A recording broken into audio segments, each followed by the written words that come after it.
afternoon. We're here on day 2 at Adipec with Angus Rodger, VP of Services for Proserv. Angus, how are you doing? Yeah, very well, thank you. Having a good afternoon today. It seems absolutely mental today, one of the busiest days that I've seen at Adipec. Probably a true reflection that it's moving back to the top of the calendar for organisations. It certainly is. I think this year, even compared to last year, is a monumental shift in the number of people we've had past the stand and the conversations we've had. Even in the first day and a half, it's been a fantastic start to the show. No, it's great to see, and you're here as a part of a strong contingent from Proserv making that up. What's your main message to the market this year? Yeah, so we do. We've got a wide variety of people here from Proserv, from all over the region and over the globe. Davis Larson, our CEO, is here with us this week, and a real push that we're trying to get across to the market this year. We really refocused to being a controls technology company a few years ago, and we're traditionally known in this region for quite mechanical hydraulic control systems, primarily topside control, wellhead control panels. And really what we're trying to communicate with the market now is the wider offering that we have. So we're bringing into the region a lot of our experience from the Gulf of Mexico and the North Sea, and some of our subsea controls technology, and being able to apply that into the Middle East market. So you'll see we're sort of refocusing ourselves around this cycle: control, monitoring, intelligence and optimization. So our intention with that is to make sure that we are addressing the entire cycle of the energy system, and where there's critical infrastructure related to energy production, whether that be oil and gas or renewables, that we're really able to bring value with our expertise in controls technology to each one of those parts of the cycle. So it's really trying to ensure that we're communicating the value add we can bring the entire cycle. And nowadays, obviously, with the digital transition and a lot more data and intelligence being used, we're creating a feedback loop where our offering to the market, our physical infrastructure that we're offering, is continually updated and continually refreshed, and really trying to bring in some predictability, feeding back data from the operation of assets and using that to inform how we update our products at the front end.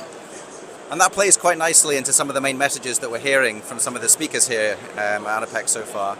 So the CEO of ADNOC, one of his main messages was he's looking to optimize production and minimize emissions. How does Proserv's offering play into that?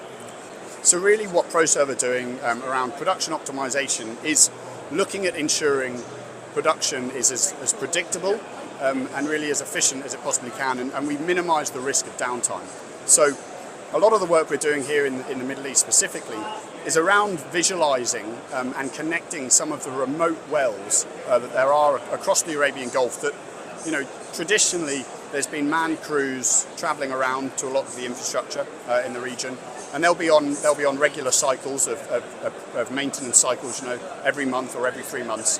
What we're really doing is upgrading those well sites, very simple technology, to allow us to have visibility of where there are potential H2S leaks, where there are potential downtime, or production losses, so that we can really target where our crews are going to intervene.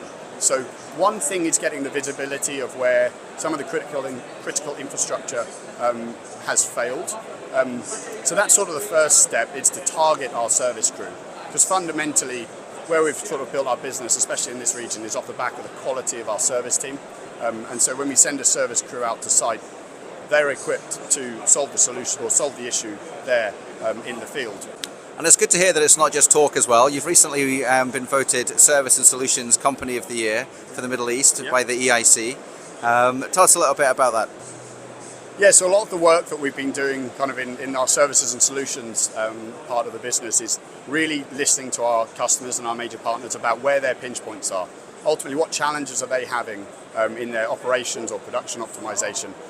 So just over a year ago, we in the Middle East here acquired a company called John & Dixon Electromechanical. We acquired their Middle Eastern business, and that's really an electrical hazardous area engineering company. So they're fully embedded within Proserv now, and that really came from conversations with some of the major operators here in the region, where they felt we could bring a similar level of service or similar quality and approach to our service offering within the electrical field, as we are currently doing and had historically been doing in the more mechanical and hydraulic area. So I think that definitely plays into it, and us really listening to the customer, taking action over the past sort of 18 months in what's been a challenging environment to come through.